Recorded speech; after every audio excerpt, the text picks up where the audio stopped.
Assalamualaikum warahmatullahi wabarakatuh. Yang terhormat, Ibu Tijaniyah Eskom MT, selaku dosen pengampu mata kuliah Etika Keprofesian, serta teman-teman semua yang saya hormati. Perkenalkan, nama saya Wiki Nur Syarifah dengan NIM 23214000051, Teknik Informatika semester 4, sebagai pembuka dari kelompok kami. Pada kesempatan ini, kelompok kami akan menyampaikan presentasi yang berjudul Etika dalam Penggunaan Teknologi dan Media Sosial oleh Profesional.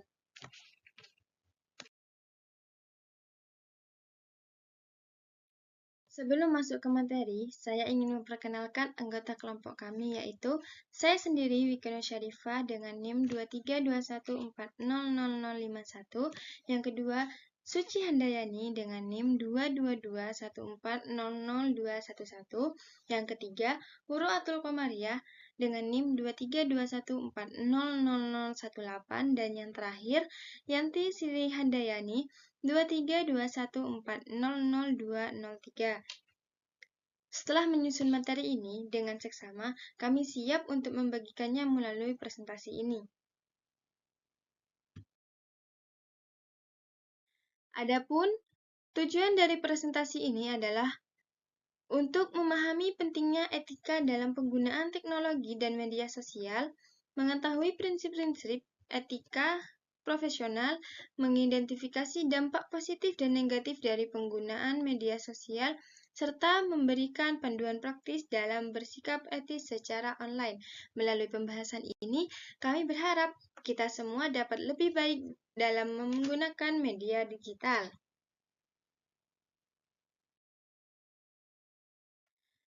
Sebelum masuk pembahasan lebih lanjut, mari kita pahami terlebih dahulu pengertian dari etika profesi.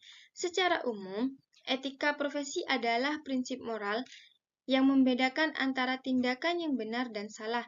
Sedangkan etika profesional mengacu pada standar perilaku dalam dunia kerja yang bertujuan untuk menjaga kepercayaan, tanggung jawab, dan kredibilitas sebagai seorang profesional. Dengan memahami dasar ini, kita akan lebih siap dalam menghadapi tantangan di dunia digital secara etis. Setelah memahami etika profesional, sekarang teman saya akan membahas lebih lanjut dalam mengenai etika dalam penggunaan teknologi dalam media sosial oleh profesional. Assalamualaikum warahmatullahi wabarakatuh. Perkenalkan, nama saya Suci Handayani dengan NIM 22214000211.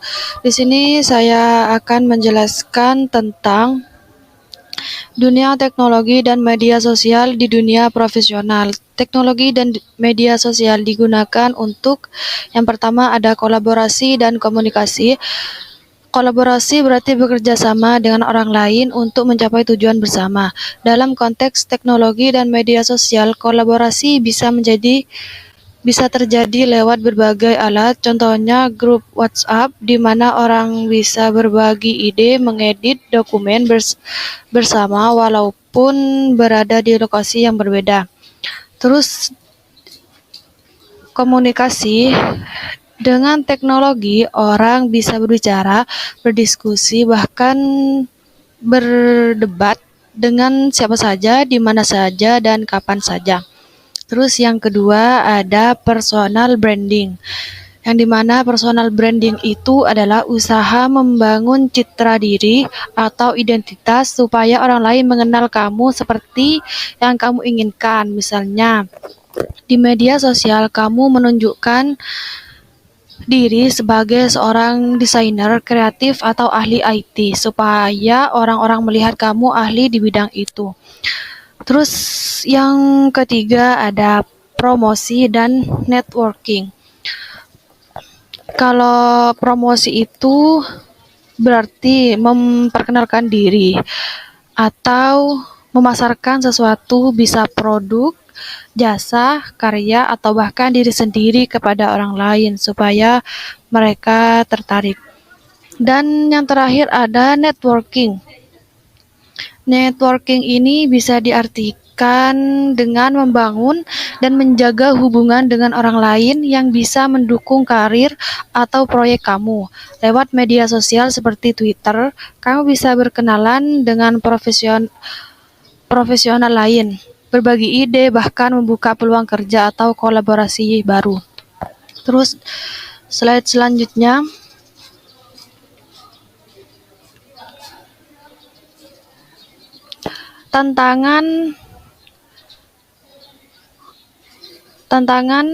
Berikut tantangan. Yang pertama ada batasan privasi. Sulit menjaga apa yang seharusnya bersifat pribadi tetap aman di dunia digital. Data pribadi bisa bocor, disalahgunakan, atau tersebar tanpa izin karena platform teknologi dan media sosial tidak selalu menawarkan perlindungan maksimal. Terus yang nomor 2 ada kecampuran urusan pribadi dan pekerjaan. Media sosial membuat batas antara kehidupan pribadi dan profesional menjadi kabur. Misalnya, postingan pribadi bisa saja dilihat oleh rekan kerja atau atasan dan bisa mempengaruhi penilaian terhadap profesionalisme seseorang. Terus, yang ketiga tantangannya ialah persepsi publik. Persepsi publik ini segala sesuatu yang diunggah di media sosial bisa membentuk persepsi publik tentang siapa kita. Salah bicara atau salah postingan bisa membuat reputasi buruk, bahkan jika niat kita sebenarnya baik. Jadi, media sosial bisa menjadi alat yang sangat berguna untuk membangun koneksi profesional, tapi juga bisa menjadi bumerang jika digunakan tanpa pertimbangan etis. Kemudian lanjut slide yang berikutnya. Di sini ada resiko etika dalam teknologi dan media sosial. Resiko yang sering terjadi yaitu yang pertama penyebaran hoax dan misinformasi. Terus yang kedua ada pelanggaran privasi orang lain. Yang ketiga ada unggahan yang tidak profesional. Terus yang nomor 4 konflik kepentingan. Dan yang terakhir adalah cyberbullying atau hate speech. Yang pertama ini penyebaran hoax dan misinformasi. Ini terjadi saat informasi palsu atau tidak akurat dibagikan, baik sengaja maupun tidak. Di media sosial, hoax bisa cepat viral dan menyebabkan kepanikan, salah paham, atau kerugian besar. Terus yang kedua ialah pelanggaran privasi orang lain. Pelanggaran privasi terjadi saat data pribadi seorang dibagikan tanpa izin seperti foto, alamat, atau informasi sensitif. Ini bisa membahayakan reputasi dan hak privasi seseorang. Terus yang ketiga, ada unggahan yang tidak profesional. Unggahan yang bersifat kasar, tidak sopan, atau tidak pantas bisa merusak citra pribadi atau perusahaan. Ini bisa berpengaruh pada karir, hubungan bisnis, bahkan reputasi jangka panjang. Terus yang keempat ada konflik kepentingan. Konflik kepentingan muncul saat seseorang menggunakan platform teknologi atau media sosial untuk keuntungan pribadi yang bertentangan dengan tugas atau tanggung jawab profesionalnya. Contohnya mempromosikan bisnis pribadi di akun resmi kantor tanpa izin. Terus yang terakhir ada cyberbullying atau hate speech. Ini adalah perilaku menghina, merendahkan, mengancam, atau menyebar kebencian terhadap orang lain melalui internet. Dampaknya sangat serius, bisa menyebabkan tekanan mental, depresi, bahkan masalah hukum. Jadi, kita harus sadar bahwa jejak digital bersifat permanen. Unggahan tidak etis bisa mempengaruhi karir, bahkan menyebabkan masalah hukum. Ya, itu saja yang dapat saya sampaikan. Semoga apa yang saya sampaikan bermanfaat. Kurang lebihnya mohon maaf. Wassalamualaikum warahmatullahi wabarakatuh. Baik, di sini saya akan menjelaskan set 8 yang membahas tentang prinsip etika digital bagi profesional. Dalam era digital seperti sekarang, kehadiran kita di dunia maya tidak kalah penting dari kehadiran kita di dunia nyata. 1. Ada beberapa pembagian dari prinsip etika digital bagi profesional. 1. Integritas, jujur, tidak manipulatif. Maksudnya, integritas adalah kunci utama dalam menjaga reputasi profesional. Berarti, kita harus selalu jujur dalam menyampaikan informasi dan tidak memanipulasi fakta demi kepentingan pribadi. Dan yang kedua, tanggung jawab sosial. Tidak menyebar kebencian, maksudnya itu sebagai bagian dari masyarakat digital, kita punya tanggung jawab untuk menjaga ruang online tetap aman dan sehat. Artinya, kita harus menghindari komentar atau unggahan yang bisa menimbulkan perpecahan, provokasi, atau bahkan kebencian. Dan yang ketiga, privasi dan kerahasiaan. Jaga informasi pribadi dan perusahaan. Itu kita harus paham bahwa tidak semua hal layak dibagikan ke publik. Menjaga privasi dan kerahasiaan, baik milik sendiri, orang lain maupun perusahaan tempat kita bekerja, adalah wujud profesionalisme. Dan yang keempat, profesionalisme, jaga citra pribadi dan lembaga. Maksudnya, segala aktivitas kita di media sosial atau platform digital lainnya bisa dilihat oleh banyak orang, termasuk rekan kerja, atasan, atau bahkan calon pemberi kerja. Dan yang terakhir, berbagi secara kritis, cek kebenaran sebelum posting. Di tengah arus informasi yang sangat cepat, kita harus belajar untuk tidak langsung percaya atau menyebarkan sesuatu tanpa mengecek kebenarannya. Jadi, kelima prinsip ini bukan hanya pedoman, tapi juga cerminan karakter kita saat tidak ada yang mengawasi. Dunia digital mungkin terasa luas dan anonim, tapi etika tetap penting. Dengan memegang prinsip-prinsip ini, kita tidak hanya menjaga nama baik sendiri, tapi juga kontribusi menciptakan lingkungan digital yang lebih etis dan manusiawi. Baik, slide selanjutnya, slide ke-9, menjelaskan tentang studi kasus. Seperti contoh kasus, orang profesional mengunggah keluhan soal kantornya di Twitter. Postingan menjadi viral dan berdampak buruk bagi reputasi perusahaan. Mungkin yang harus didiskusikan, apakah ini melanggar etis profesional? Jawabannya jelas iya, karena tindakan ini termasuk pelanggaran terhadap etika profesional. Ketika seorang bekerja di sebuah perusahaan, ia memiliki tanggung jawab moral untuk menjaga nama baik lembaga tempatnya bekerja, baik di dalam maupun di luar dunia kerja. Mengeluh secara terbuka di media sosial bisa dianggap tidak etis karena bisa mempermalukan rekan kerja atau atasan, merusak kepercayaan antara karyawan dan perusahaan. Dan yang kedua, bagaimana cara menyampaikan kritik dengan cara yang benar? Kritik tetap penting dan dibutuhkan, namun harus dilakukan dengan cara yang bijak sesuai prosedur. Seperti jika memungkinkan, sampaikan secara tertulis melalui email resmi atau forum diskusi internal. Gunakan bahasa yang sopan dan membangun, bukan dengan nada marah atau menyalahkan. Dari kasus ini menunjukkan betapa pentingnya menjaga etika digital, khususnya sebagai seorang profesional. Media sosial memang tempat untuk berekspresi, tapi bukan berarti kita bebas mengunggah apapun tanpa mempertimbangkannya. Baik, slide ke-10 menjelaskan tentang panduan praktis, tips etis bermedia sosial. Yang pertama, itu pisahkan akun pribadi dan profesional. Kalau memungkinkan, buat 2 akun. Yang satu untuk urusan pribadi, satu lagi untuk hal-hal profesional atau pekerjaan. Dengan begitu, kamu bisa lebih bebas berekspresi di akun pribadi tanpa mencampuri urusan kerja. Dan yang kedua, gunakan bahasa sopan dan netral. Apapun yang kita unggah, sebaiknya tetap pakai bahasa yang santun dan tidak menyinggung pihak manapun. Dan yang ketiga, hindari unggahan emosional. Kalau sedang marah, kecewa, atau sedih, lebih baik tahan diri dulu sebelum posting apapun. Dan yang keempat, jangan bagikan data pekerjaan yang sensitif. Data internal perusahaan, informasi klien, atau hal-hal yang bersifat rahasia tidak boleh diunggah ke publik. Ini bisa melanggar privasi dan kepercayaan serta berdampak hukum. Dan yang terakhir, tinjau ulang sebelum posting. Sebelum klik unggah atau kirim, biasakan untuk membaca ulang postinganmu. Pastikan tidak ada yang bisa menimbulkan kesalahpahaman atau menyinggung pihak lain.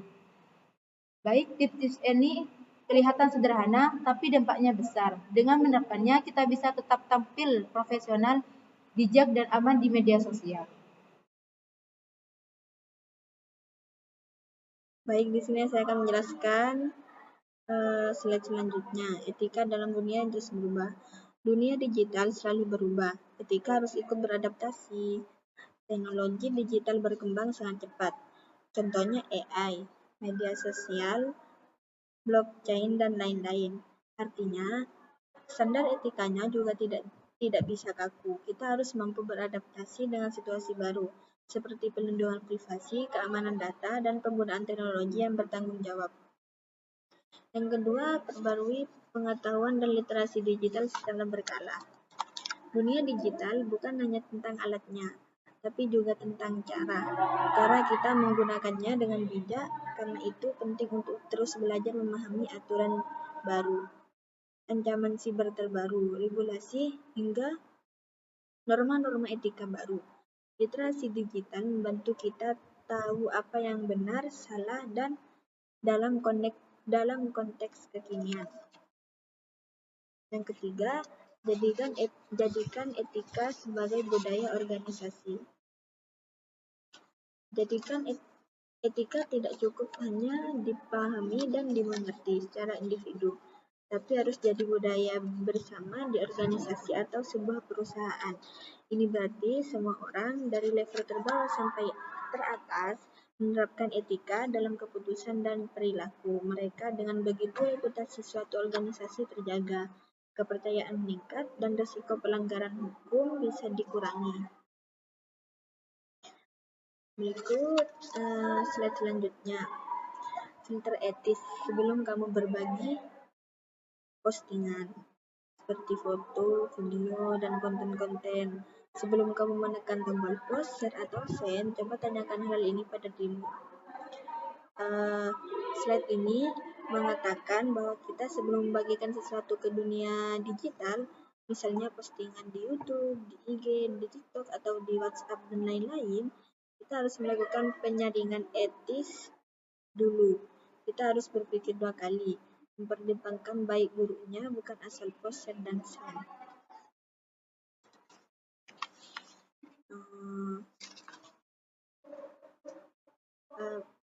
Perilaku ini mengarahkan kita melakukan refleksi singkat sebelum berbagi informasi. Kebenarannya, apakah informasinya sudah benar, manfaat, apa berguna, atau sekedar menimbulkan kesalahan, dampak, apa ada pihak dirugikan atau disakiti, privasi, apa saya mengganggu privasi orang lain, etika, apa isi sesuatu yang sama dengan moral dan nilai moral. Apa ini sesuatu yang sama dengan norma dan nilai moral. Pesan kunci, jangan asal berbagi. Gunakan filter etis untuk menjaga diri sendiri dan orang lain dari dampak negatif dunia digital. Tanggung jawab dalam bermedia sosial, termasuk dari etika digital. Pada slide selanjutnya, checklist untuk profesional. Maknanya, slide ini berguna sebagai panduan praktis untuk para profesional dalam memastikan bahwa perilaku mereka, terutama saat membagikan informasi atau membuat keputusan digital, tetap etis, bertanggung jawab, dan integritas. Yang pertama, apakah informasi ini benar? Sudah kamu verifikasi sumbernya? Sebelum menyebarkan atau menggunakan informasi, pastikan data tersebut akurat dan berasal dari sumber terpercaya. Jangan asal menyebarkan berita yang belum jelas benar atau salahnya, karena bisa menyebabkan informasi yang merugikan banyak pihak. Yang kedua, apakah ini membangun atau merusak? Kontenmu membawa manfaat atau justru konflik? Tanyakan pada diri sendiri dulu, apa yang dibagikan akan memperbaiki situasi atau sebaliknya. memperbaiki nilai tambah, atau malah memperkeruh suasana dan tercipta permusuhan. Yang ketiga, apakah ini melanggar privasi orang lain, termasuk data, gambar, atau cerita tanpa izin. Jangan sembarangan membagikan informasi pribadi milik orang lain tanpa persetujuan mereka ya. Yang keempat, apakah ini relevan dengan peran atau profesimu sesuai dengan nilai dan integritas kamu sebagai profesional. Semua tindakan kita, baik online atau offline, seharusnya mencerminkan nilai dan standar profesi kita. Apa tindakan ini mendukung saya atau sebaliknya? Kemudian slide yang selanjutnya, lanjutan dari slide yang sebelumnya. Yang kelima, apakah kamu bertanggung jawab atas isi ini? Jika dilihat atasan, rekan kerja, atau publik, kamu siap? Sebelum membagikan sesuatu, tanya diri sendiri. Ini penting karena di dunia profesional, setiap pernyataan, baik di ruang publik atau privat, dapat berdampak besar pada reputasi pribadi maupun orang lain. Yang keenam, apakah ini bisa menimbulkan salah paham, konflik, atau pelanggaran etik? Nah, setiap kata, postingan, atau konten yang kita bagikan dapat punya risiko disalahartikan atau menyinggung pihak lain.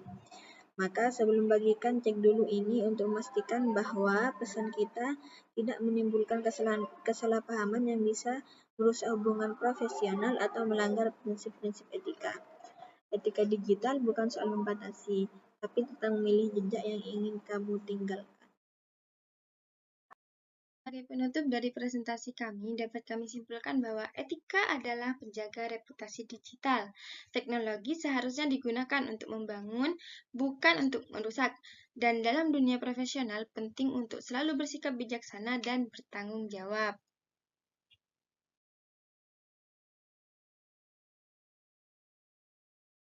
Demikian presentasi kami sampaikan. Semoga materi yang kami bahas bisa memberikan insight baru buat kita semua.